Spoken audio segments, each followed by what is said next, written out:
certeza. Entonces, para sustancias que no tienen color, son incoloras o tienen baja absortividad, pues necesitamos hacer una reacción química que desarrolle color. Bueno, así se analizan en el espectro visible. Y ahí, pues todo lo que no tenga color no hay problema. Pero si nos movemos al intervalo de luz ultravioleta, todas esas sustancias que eran incoloras o de baja absortividad pueden absorber la luz de estos intervalos. O sea, no porque no tengan color quiere decir que no se absorben por la materia. Y entonces aquí, todas esas sustancias como las proteínas totales que determinaron con ácido bisinconínico o con Bradford, pues una vez que se construye un espectro en el intervalo de luz ultravioleta, se puede determinar directamente, no de manera indirecta, como se hacía para los espectros visibles. Entonces, esa es la ventaja de estos aparatos en el ultravioleta. Pero también todos los disolventes pueden absorber estas radiaciones. Y entonces por eso nos quedamos en la comparación de varios espectros donde se mostraban dos analitos que podemos encontrarlos en una tableta, que es la cafeaspirina.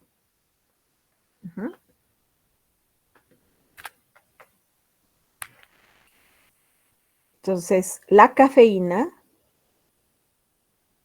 absorbe, tiene un máximo 273 nanómetros.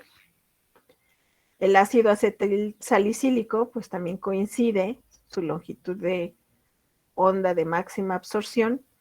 Y luego la acetona es un solvente que también tiene un máximo de absorción en la misma posición. Entonces, es una ventaja el poder determinar directamente sin necesidad de hacer reacciones químicas. Entonces, sí es una ventaja determinarlos de forma directa, pero también tenemos que estandarizar para poder distinguir un compuesto de otro, como en este caso, que son dos sustancias que están absorbiendo en la misma longitud de onda, y peor aún, si estas están disueltas en un disolvente que absorbe, pues entonces necesitamos cuidados para poder determinar con certeza la concentración, identificarlos y cuantificarlos correctamente. Entonces, una recomendación en este caso es que siempre, siempre, siempre debemos de hacer un ajuste de blanco de reactivo para eliminar la absorbancia de los disolventes.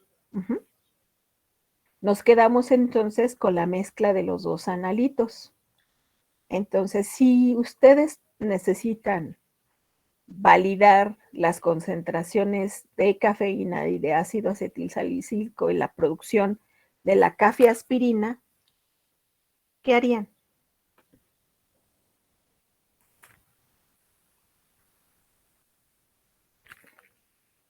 Una extracción por diferencia de solubilidad. Entonces, con ayuda de las diferencias en solubilidades, pueden extraer a uno de ellos y restarlo a la absorbancia total de la muestra. Esa es una estrategia que se puede utilizar. Bien. Ustedes van a determinar en las prácticas que ya vamos a empezar la próxima semana, van a hacer una práctica que es la separación de moléculas o la búsqueda de la cafeína en refrescos de cola por cromatografía de alta resolución. Entonces, para ello, sí es importante siempre utilizar una molécula estándar, o sea, la cafeína con alto grado de pureza, porque vamos a comparar su elusión con la posición que vamos a observar en refrescos de cola. De todos los refrescos que Coca-Cola, Pepsi-Cola y todos ellos tienen contenido de cafeína. Entonces, para ver primero por el tiempo de elusión, van ustedes a identificar a la sustancia. Tiene que coincidir. Así es como identificamos. Tenemos la sustancia de referencia y vemos el tiempo de elusión. Y por otro lado, su concentración, porque el área bajo la curva corresponde a la concentración de la sustancia. Entonces, si de su estándar, ustedes inyectaron una cantidad, pues el área bajo la curva corresponde a esa cantidad que inyectaron. El área bajo la curva del problema, ¿a cuánto equivale? Ajá. Entonces, es un sistema cromatográfico que está acoplado a un espectrofotómetro de luz ultravioleta. Entonces, ahí lo van a poner en práctica. Bueno, entonces las absortividades molares en este intervalo, cuando hay transiciones de electrones de no enlace a electrones pi de antienlace, están en el orden de 10 a 100 litros sobre mol centímetro. Y si se trata de electrones pi, que se translocan a pi de antienlace, las absortividades oscilan entre 1000 y 15,000 litros por mol centímetro. Esto quiere decir que tienen una muy buena absortividad, una buena sensibilidad y pueden detectar cantidades menores que en un espectrofotómetro de luz visible. Entonces, esa es otra ventaja de los del análisis en una espectrofotometría en el intervalo ultravioleta. Bueno, vamos a revisar algunos conceptos que pueden tener las condiciones donde se hacen el ensayo. Entonces, algunos efectos pueden ser el efecto hipercrómico, que es que la presencia de una sustancia puede incrementar la amplitud del pico de absorción. La otra es hipocrómico, cuando disminuyen la amplitud en la absorbancia del pico de absorción. Otro fenómeno es el ipsocrómico, cuando la longitud de onda de máxima absorción disminuye. O sea, decimos que se mueve hacia el lado azul. Va a necesitar más energía que en las condiciones habituales. Y batocrómico, cuando esa longitud de onda de máxima absorción se mueve hacia el lado rojo, que quiere decir que disminuye la energía necesaria para obtener su máxima absorción. Bueno, ¿por qué les comento esto? Porque en el caso de los análisis de sustancias en el espectro ultravioleta, así como es importante ajustar a cero los blancos, o sea, ajustar a cero con el blanco de reactivos, porque muchos disolventes absorben estas longitudes de onda. Bueno, también el disolvente participa en la absorción en el caso de cuál es la polaridad del disolvente. Entonces, si estamos analizando una translocación, o sea, una sustancia donde los electrones de no enlace se translocan a pi de antienlace, vamos a observar que en un solvente polar, si estas sustancias se disuelven en solventes polares, van a incrementar su longitud de onda de máxima absorción. Ajá.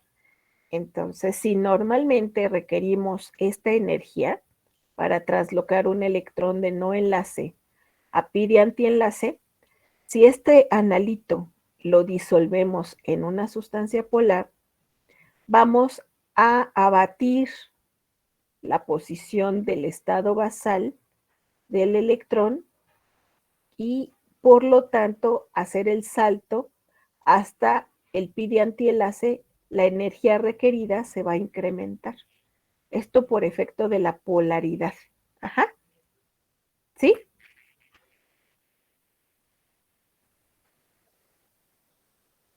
¿Queda claro, chicos?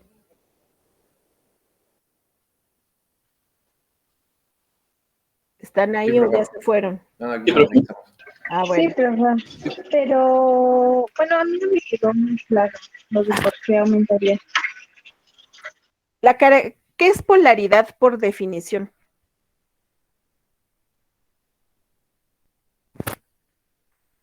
Es el momento en el que el electrón se encuentre en, ¿cómo se llama? Bueno, es el momento en el que va a estar en la molécula va a haber más, ay, ¿cómo explicarlo? En donde va a estar la mayor parte de la energía, ¿no? No. ¿A qué le llamamos polaridad? Es la distribución de la nube electrónica, ¿no? Ajá.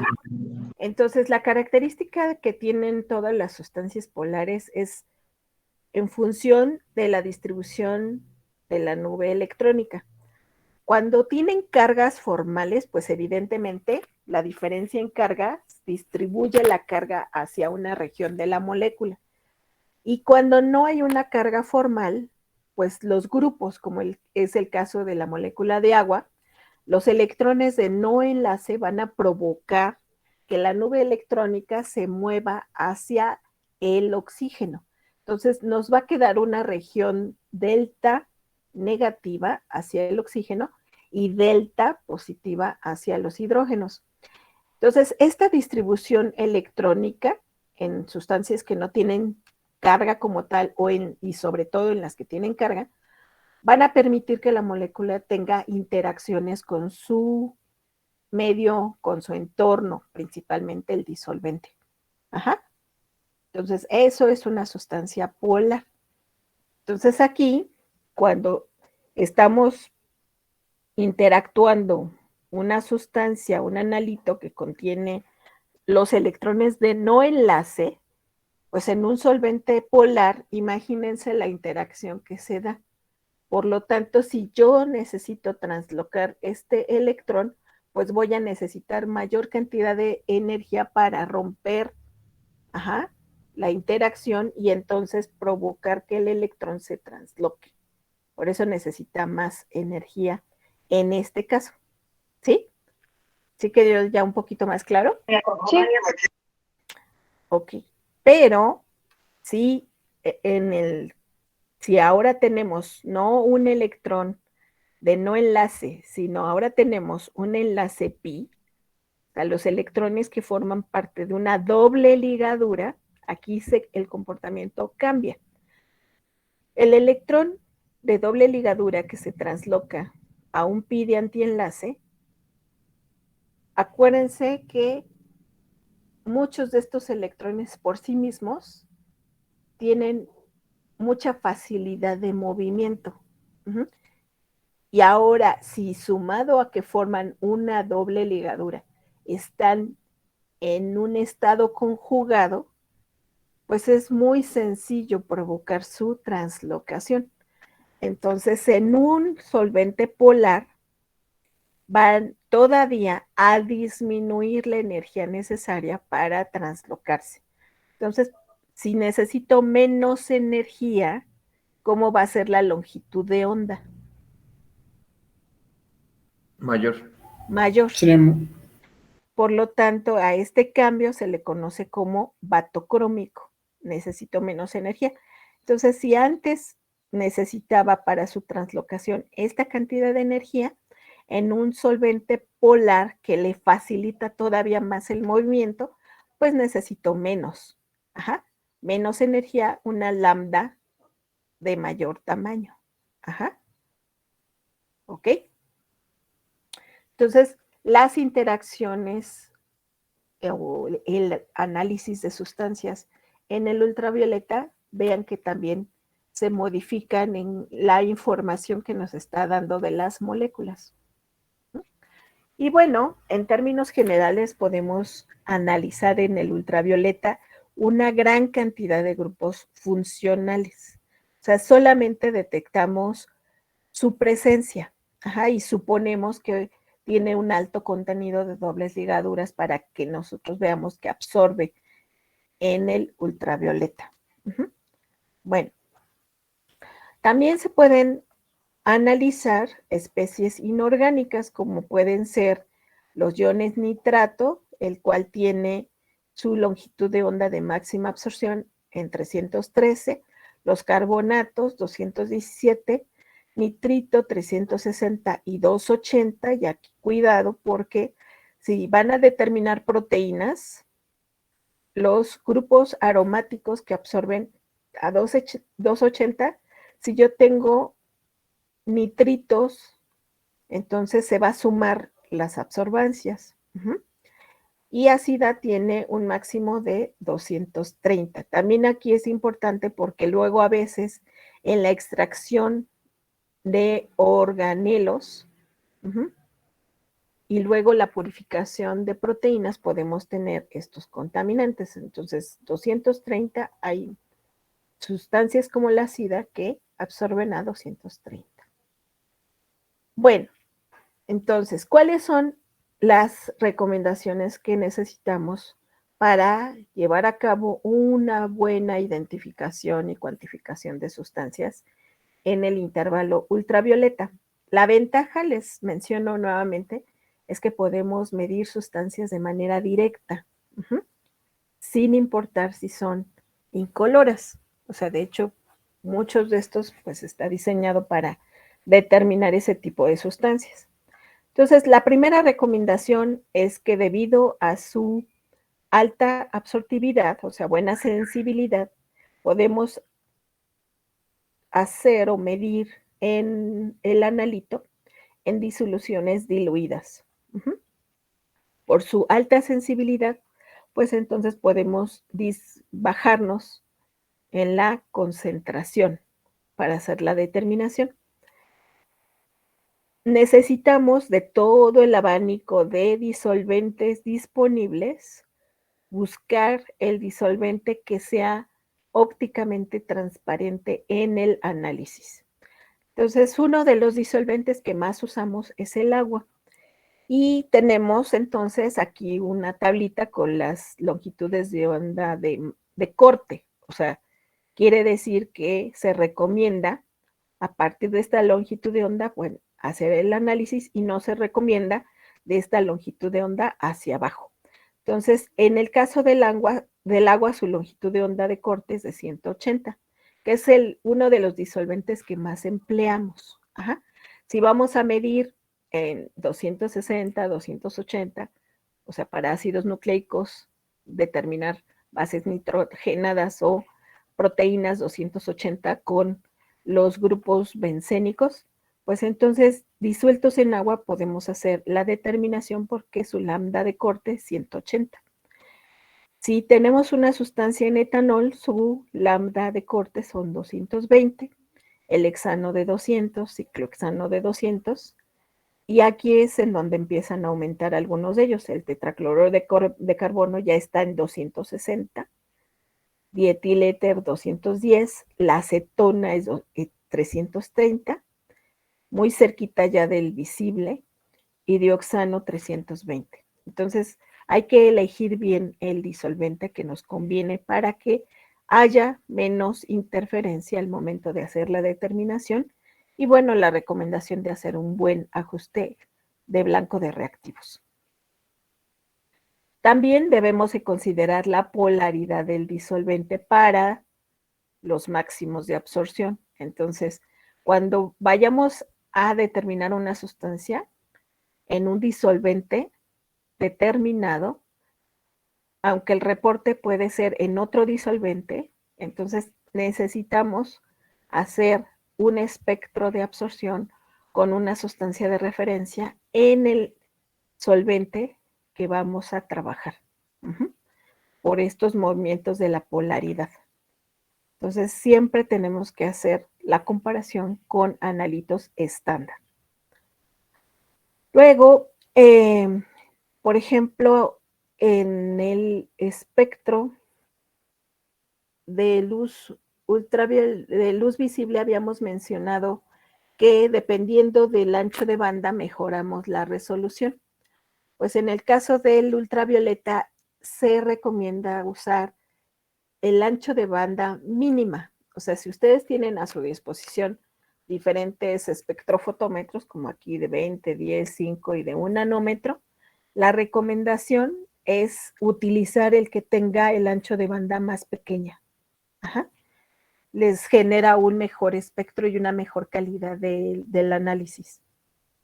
También se necesita cuidar la pureza, o sea, todos los análisis que se hagan en el ultravioleta, pues comprar reactivos lo más puros posibles, porque los remanentes, cuando se hace la producción de estos disolventes, en algunos casos como son etanol o hidrocarburos como metanol, etcétera, cuando se generan a nivel industrial, pueden tener algunas trazas de benceno y el benceno absorbe a 280. Entonces, mientras mejor calidad sea el disolvente, menos oportunidad tenemos de que existan contaminantes que puedan absorber en este intervalo. Y bueno, la determinación que ustedes van a hacer en el HPLC por el mismo sistema de HPLC, se compra un reactivo con un alto grado de pureza. Se llama grado HPLC. Entonces ahí sí, casi podemos decir que está muy cerca a 100% puro. También los reactivos grado biología molecular son de los más puros en el mercado. Bueno, y entonces, pues podemos saber que hay la presencia de grupos funcionales cuando se hacen estas determinaciones en el ultravioleta, pero ya análisis de estructura fina se necesita apoyarse de algunas otras herramientas como es la resonancia magnética nuclear o la espectrofotometría de masas. ¿Ok? Bueno, ¿dudas hasta aquí, chicos?